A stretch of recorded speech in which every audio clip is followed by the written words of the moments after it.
Circuit RLC libre. Un circuit RLC comprend les éléments suivants. Un générateur délivrant une tension constante E, une résistance R égale 100 ohms, un condensateur de capacité C, une bobine d'inductance L et de résistance négligeable. À l'instant T égale à 0, le condensateur est chargé et on bascule rapidement le commutateur K de la position 1 à la position 2. Un système informatisé d'acquisition de données permet de visualiser l'évolution de la tension UCT en fonction du temps. La tension UCT aux instants t égale n fois t avec n entier naturel et t la pseudo-période cyclique. UCT est égal E expo moins R fois T sur 2L. 1. Déterminer la tension E et la pseudo-période T.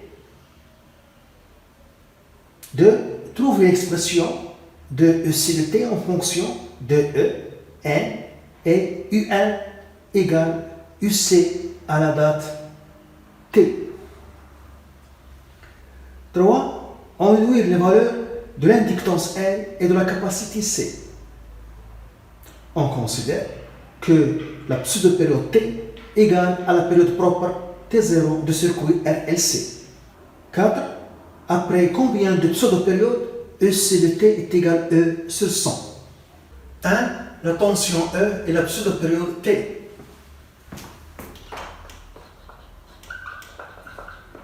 La tension E du générateur et la pseudo-période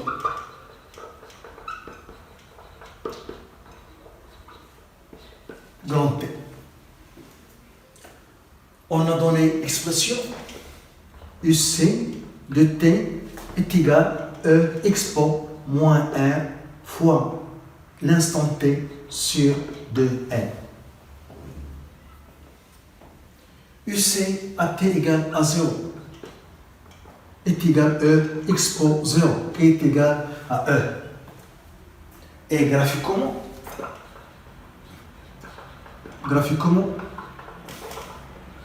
on lit UC à T égale à 0 qui est égal 6 volts. Graphiquement. Donc E est égal 6 volts. Voilà. On lit graphiquement la pseudo-période. C'est la durée qui sépare deux valeurs maximales consécutives de la tension UC. Graphiquement,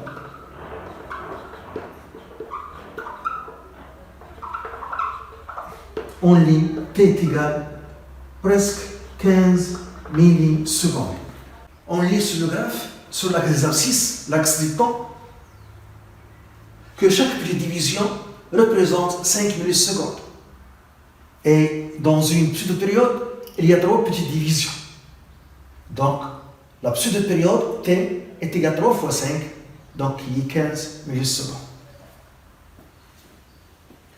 Et pour l'axe des ordonnées, qui représente la tension UC, chaque division représente 1 volt.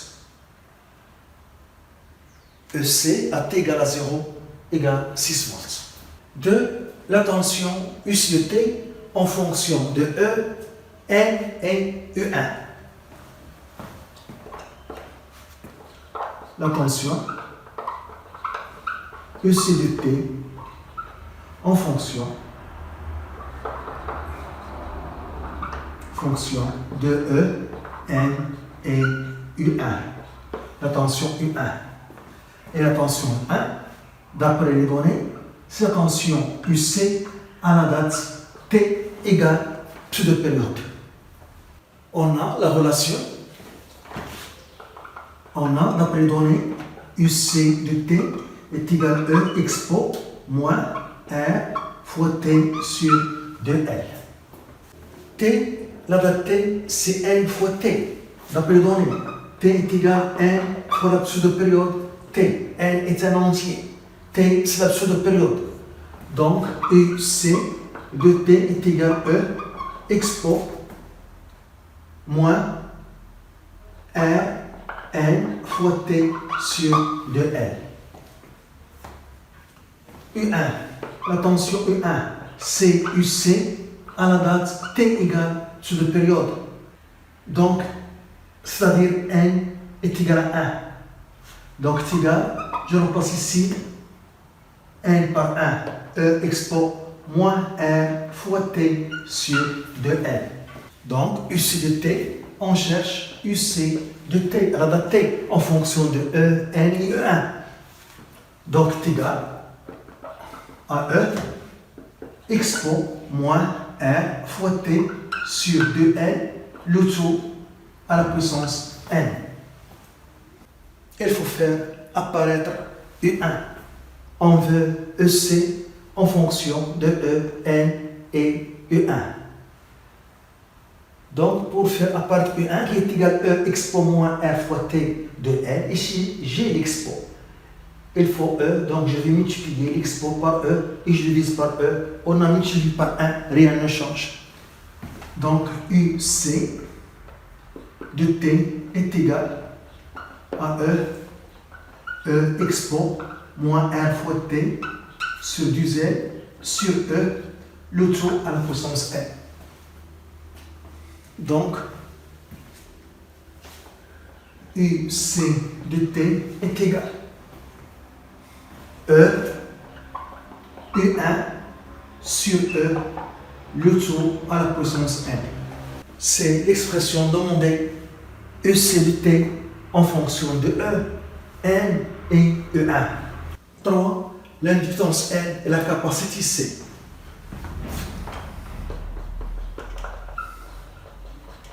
L'inductance N et la capacité C du condensateur. Je vais utiliser l'expression du E1. E1 est égal à E expo moins R fois T sur 2L. On a la relation E1 est égal à E expo moins R fois T, la pseudo-période, sur 2L. Donc, expo moins R fois T sur 2L est égal à U1 sur E. Ln de U1 sur E est égal à moins R fois T sur 2L. Ln de E sur U1 est égal à R fois T sur 2L. Qu'on peut l'écrire de toute façon R fois T sur 2L. Donc, l'inductance L est égale à R fois T sur 2 ln de E sur U1. À la date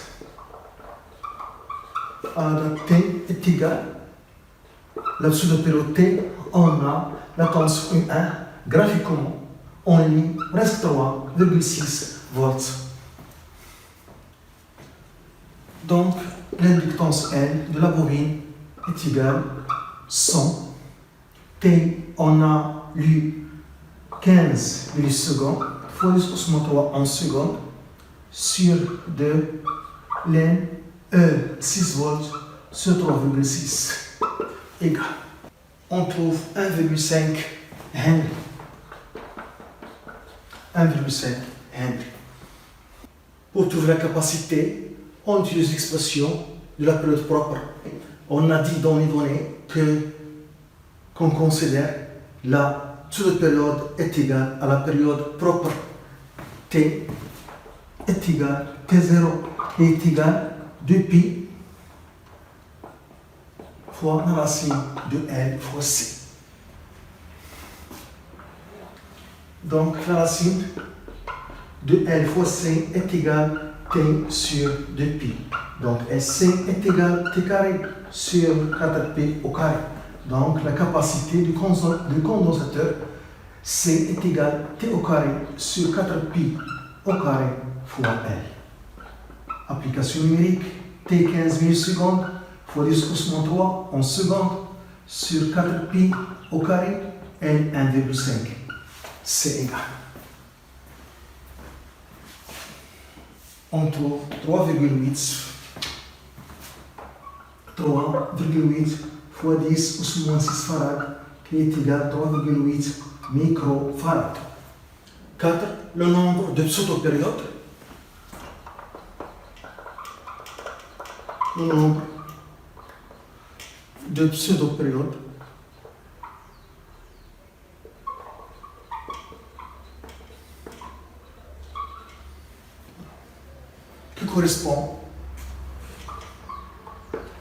qui correspond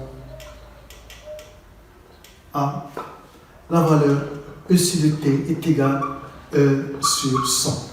On a trouvé que E sur le T est égal à E fois U1 sur E le tout plus M. On remplace E sur le T par E sur 100.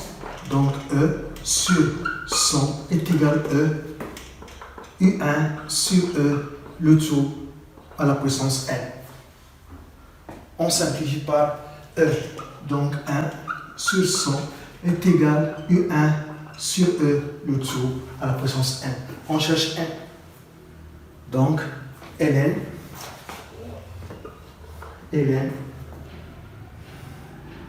de 100 est égal moins n ln de U1 sur E. N de 100 est égal n ln de E sur U1. Donc n égale ln de 100 sur ln de E sur U1.